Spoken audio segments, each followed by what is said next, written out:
جا کے چیک کرتا ہوں کیا کیا ہو رہا ہے. گیا میں. ابھی اعلیٰ حضرت کی قبر بہت دور ہے. دور سے ہی جہاں سڑک شروع ہو رہی ہے راستے میں لکھا ہوا ہے راہ اعلیٰ حضرت. یہ اعلیٰ حضرت کا راستہ ہے, یہ اعلیٰ حضرت کی درگاہ پہ جانے والا راستہ ہے. بہرحال میں گیا اندر. جیسے جیسے میں اندر جا رہا ہوں, چادر کی دکانیں, پھول مالا کی دکانیں, ٹوپی کی دکان, گھڑی بھی مل رہی ہے تو گھڑی کے اوپر اعلیٰ حضرت کا نشان بنا ہوا ہے. کیلنڈر مل رہا ہے, کیلنڈر پر اعلیٰ حضرت کا نشان. ٹوپی مل رہی, ٹوپی پر اعلیٰ حضرت کا نشان. جب میں قبر کے پاس پہنچا, یا مزار کہہ لیجئے, مزار کے پاس پہنچا تو دیکھا کہ ایک طرف مردوں کی بھیڑ ہے, ایک طرف عورتوں کی بھیڑ ہے. اندر لوگ جا رہے ہیں, اور اندر جانے کے بعد لوگ ایسے ہاتھ مات کے جیسے ہم نماز میں کھڑے ہوتے ہیں, قبر کے پاس کھڑے ہو رہے ہیں اور اعلیٰ حضرت سے جو ہے دعا مانگ رہے ہیں. اس کے بعد پیچھے پیر واپس آ رہے ہیں. سوچو میرے بھائی, مسجد میں آدمی جاتا ہے تو سیدھے سیدھے جاتا ہے, سیدھے سیدھے چل کے آتا ہے, مگر کسی بزرگ کی قبر پہ جا رہا ہے, اس کی اتنی عزت کر رہا ہے, اس کا اتنا احترام کر رہا ہے کہ سیدھے اگر جا رہا ہے تو پھر الٹے ادھر پیٹ کر کے نہیں آتا ہے, بلکہ ویسے ہی لوٹتا ہے تاکہ بزرگ کی بے حرمتی نہ ہو جائے, ان کی بے عزتی نہ ہو جائے. یہ منظر میں نے دیکھا, مجھے قرآن کی آیت یاد آئی, ان اللہ یحب التوابین وَيُحِبُّ الْمُتَطَّہِرِينَ. اللہ تعالیٰ پاک لوگوں سے محبت کرتا ہے. میرے پیارے ساتھیوں, جو انسان اللہ کے علاوہ کسی قبر پہ جا کے سر جھکاتا ہے, کسی درگاہ پہ جا کے سر جھکاتا ہے, کسی پیڑ کے پاس جا کے سر جھکاتا ہے, کسی پتھر کے بت کے آگے سر جھکا رہا ہے, وہ جتنا بھی پرفیوم سے نہا لے, وہ خوشبو میں بسا لے, وہ نہا لے, وہ غسل کر لے, وہ ناپاک ہی رہے گا, وہ پاک نہیں ہو سکتا ہے. اللہ کیا پاک وہ ہے جس کا دل پاک ہو, جس کا عقیدہ پاک ہو, جس کے دل میں ایمان ہو, جس کے دل میں توحید ہو. اور پاک ہونے کا ایک اور مطلب بھی سمجھ لو میرے پیارے ساتھیوں, آپ کا دل بھی پاک ہونا چاہیے. آپ کے دل میں کسی مسلمان بھائی کے لیے کینہ کپٹ نہیں ہونا چاہیے, کسی مسلمان بھائی کے لیے چھل کپٹ نہیں ہونا چاہیے, کسی مسلمان بھائی کے لیے دھوکہ دھڑی نہیں ہونی چاہیے. اللہ کے نبی کے ایک صحابی ہیں, ایک مرتبہ اللہ کے نبی صحابہ کے ساتھ بیٹھے ہوئے تھے. اچانک آپ نے صحابہ سے کہا, اس دروازے سے ایک ایسا انسان آنے والا ہے جو جنت میں جائے گا, ایک جنتی آنے والا ہے. صحابہ نے اپنی نظریں دروازے کی طرف ٹکا دی, دیکھے کون آ رہا ہے. صحابہ نے دیکھا کہ ایک انصاری صحابی وضو کر کے چلے آ رہے ہیں, اور داڑھی سے وضو کا پانی ٹپک رہا ہے, اور ہاتھوں میں جوتا چپل لے کے چلے آ رہے ہیں. صحابہ نے سوچا چلو ہوگی ان کے اندر کوئی خاص بات. دوسرا دن پھر آیا, پھر اللہ کے نبی نے فرمایا ایک جنتی آدمی آنے والا ہے. وہی سیم صحابی اسی سیم کنڈیشن میں ہاتھوں میں جوتا چپل لے کے اور وضو کر کے چلے آ رہے ہیں, داڑھی سے وضو کا پانی ٹپک رہا ہے. 3 دن تک لگاتار ایسا ہوتا ہے. ایک صحابی کہتے ہیں میں پتہ لگانے کے لیے اس انصاری صحابی کے پیچھے پیچھے گیا. جب وہ اپنے گھر میں جانے لگے, میں نے کہا میرے انصاری بھائی, میرے باپ سے جھگڑا ہو گیا ہے اور میں نے قسم کھائی ہے میں 3 دن تک اپنے باپ کے گھر میں نہیں جاؤں گا. اے میرے انصاری بھائی, کیا 3 دن تک آپ مجھے اپنا مہمان بنا لیں گے, کیا اپنے ساتھ اپنے گھر میں رکھیں گے؟ انصاری صحابی نے کہا کوئی بات نہیں, آپ 3 دن تک میرے مہمان بن جائیے.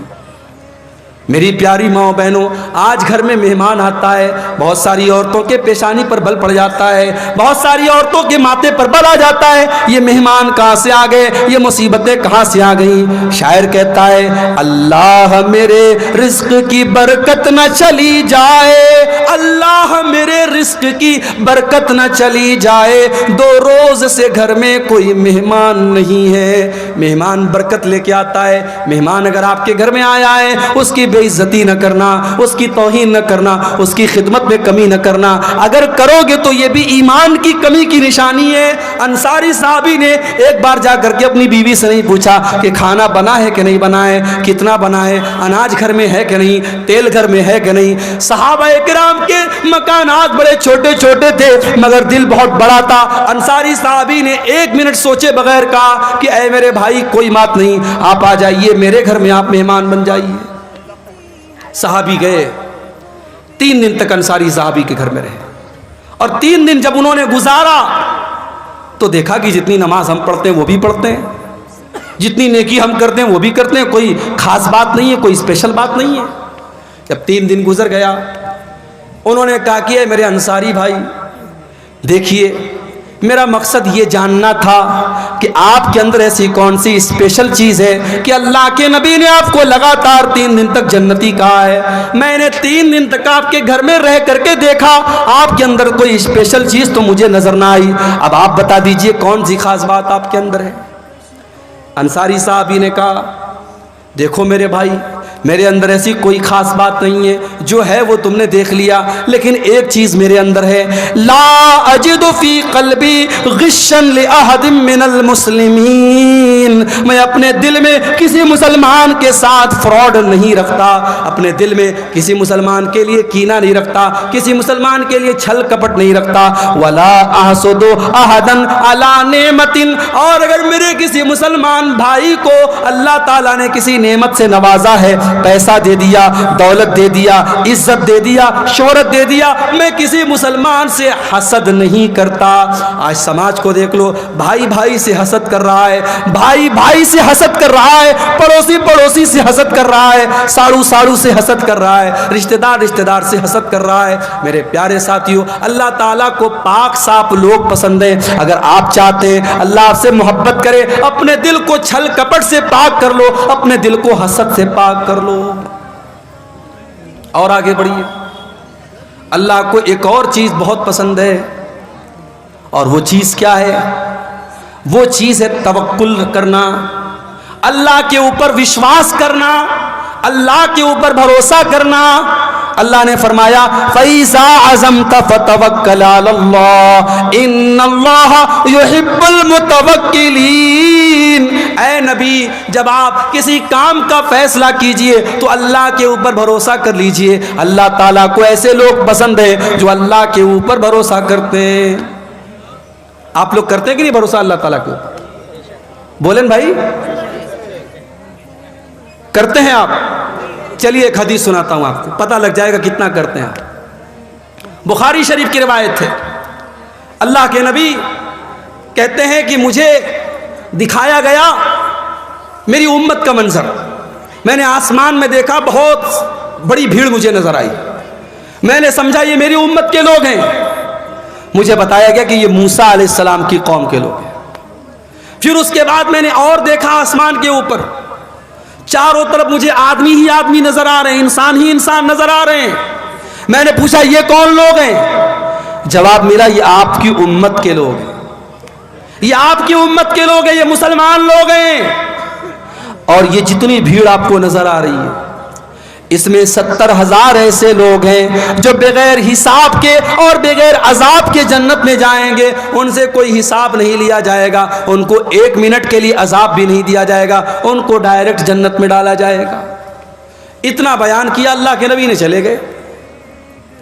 اب صحابہ کرام آپس میں چرچا کرنے لگے, ڈیبیٹ کرنے لگے, بحث کرنے لگے, گفتگو کرنے لگے کہ وہ 70,000 کون لوگ ہوں گے جو بغیر حساب کے اور بغیر عذاب کے ڈائریکٹ جنت میں جائیں گے.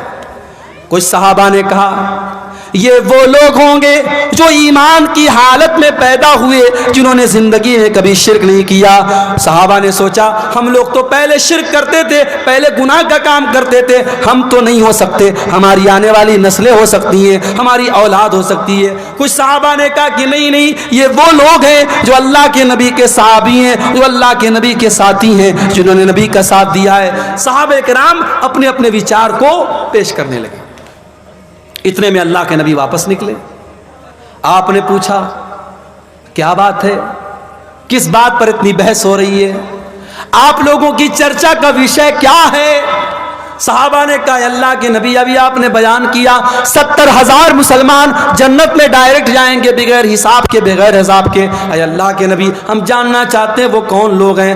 آپ نے فرمایا 70,000 بغیر حساب کے جنت میں جانے والوں کے اندر 4 کوالٹی ہوگی, 4 چیزیں ہوں گی. هم الذین لا یسترقون ولا یکتوون ولا یتطیرون وعلی ربهم یتوکلون. ان کے اندر 4 چیزیں ہوں گی. پہلی چیز وہ جھاڑ پھونک نہیں کرواتے ہیں. جھاڑ پھونک دعا پڑھ کر کے جھاڑ پھونک کرنا, دعا پڑھ کے کسی کو پھونکنا, دم کرنا, اس کو جھاڑ پھونک بولتے ہیں. اب جھاڑ پھونک 2 طرح کا ہوتا ہے, ایک صحیح ایک غلط. صحیح کیا ہے؟ قرآن کی آیتوں کو پڑھ کے دم کرنا، نبی کی سکھائی گئی دعاؤں کو پڑھ کے دم کرنا، یہ صحیح ہے۔ غلط کیا ہے؟ کچھ عطا پتہ نہیں الٹی سیدھی چیزیں پڑھ کے دم کرنا، کوئی انتر منتر جنتر تنتر منتر پڑھ کے دم کرنا، یہ غلط ہے۔ اور آج بہت سارے ڈھونگی لوگ ہیں مارکیٹ کے اندر، بچے کو نظر لگ گئی، ہمارے گاؤں کی عورتیں جاتی ہیں، پتہ ہے اس انسان کے پاس کوئی نالج نہیں ہے، کوئی علم نہیں ہے، ڈھونگی ایک نمبر کا ہے، ناٹک باز ایک نمبر کا ہے، بچے کو لے کے جاتی ہے اور کر کے وہ دم کر دیتا ہے، اور یہ سمجھتی ہے صاحب میرا بچہ ٹھیک ہو گیا، اور اس بابا کی عقیدت ان کے دل میں اتر جاتی ہے۔ یاد رکھو میرے بھائی، دم کرنا اور جھاڑ پھونک کرنا اگر قرآن سے ہو رہا ہے اور نبی کی دعاؤں سے ہو رہا ہے تب تو جائز ہے، اور اگر حرام چیزوں سے ہو رہا ہے تو ناجائز ہے۔ اور جو 70,000 لوگ بغیر حساب کے جنت میں جائیں گے، ان کی پہچان یہ ہوگی کہ وہ جھاڑ پھونک کرواتے ہی نہیں ہوں گے۔ کیا مطلب یہ کہ وہ خود سیکھتے ہوں گے۔ ایک ہوتا ہے کہ آپ ڈاکٹر کے پاس جا کے علاج کرواتے ہیں، اور ایک یہ ہوتا ہے کہ آپ خود علاج کرنا سیکھ لیتے ہیں۔ آپ نبی کی دعاؤں کو سیکھ لیجئے، آپ قرآن کی آیتوں کو سیکھ لیجئے۔ بچے کو نظر لگ جائے، بچہ بیمار ہو جائے، بڑا سمپل طریقہ آپ کو بتا رہا ہوں، کچھ نہیں کرنا ہے، سورہ فاتحہ پڑھ کے دم کر دو، 7 بار سورہ فاتحہ پڑھ لو۔ علامہ ابن تیمیہ نے لکھا ہے، علامہ ابن قیم نے لکھا ہے کہ سورہ فاتحہ کے اندر بہت ساری بیماریوں سے شفا ہے۔ 7 مرتبہ سورہ فاتحہ آپ نے پڑھ دیا، اور سورہ فلق اور سورہ ناس، قل اعوذ برب الفلق اور قل اعوذ برب الناس، یہ پڑھ کے آپ دم کر دیجئے۔ اسی طریقے سے اللہ کے نبی نے ایک دعا سکھائی، اعوذ بکلمات اللہ التامہ من کل شیطان وہامہ ومن کل عین لامہ۔ اے میرے بچے، میں تجھ کو اللہ کی پناہ میں دے رہا ہوں ہر شیطان سے، ہر مصیبت سے اور ہر بری نظر سے۔ یہ دعا پڑھ کے دم کر دو، بچے کو کوئی نظر نہیں لگے گی، نظر لگی ہوگی تو بچہ ٹھیک ہو جائے گا۔ اب آج کے دور میں چونکہ فاسٹ فوڈ کا زمانہ ہے، ہر انسان کو ریڈی میڈ چیزیں چاہیے، تو ہم کیا کرتے ہیں؟ ہم دعاؤں کو سیکھتے نہیں ہیں، ہم مولوی صاحب سے جا کے دم کرواتے ہیں۔ اللہ کے نبی نے فرمایا اگر بغیر حساب کے جنت میں جانا ہے تو جھاڑ پھونک کروانا مت سیکھو، کرنا سیکھو۔ بچہ بیمار ہے، بیوی بیمار ہے، بیٹی بیمار ہے، خود پڑھ کے دم کر لو، دوسرے سے کرانے کی نوبت نہ آئے۔ یہ پہلی پہچان ہے۔ اور دوسری پہچان ولا یکتمون، اور اپنے بدن کو دغواتے نہیں ہیں۔ پہلے کے دور میں علاج کا ایک طریقہ تھا کہ جہاں زخم ہوتا تھا وہاں پہ آگ سے اس کو داغ دیتے تھے، آگ کے ذریعے اس کو داغ کر کے علاج کرتے تھے۔ جائز ہے مگر بہتر نہیں ہے۔ اللہ کے نبی نے کہا 70,000 جو بغیر حساب کے جنت میں جائیں گے وہ اپنے بدن کو دغواتے نہیں ہیں۔ ولا یتطیرون، اور وہ کسی چیز سے بدشگونی نہیں لیتے، کسی چیز کو منحوس نہیں سمجھتے۔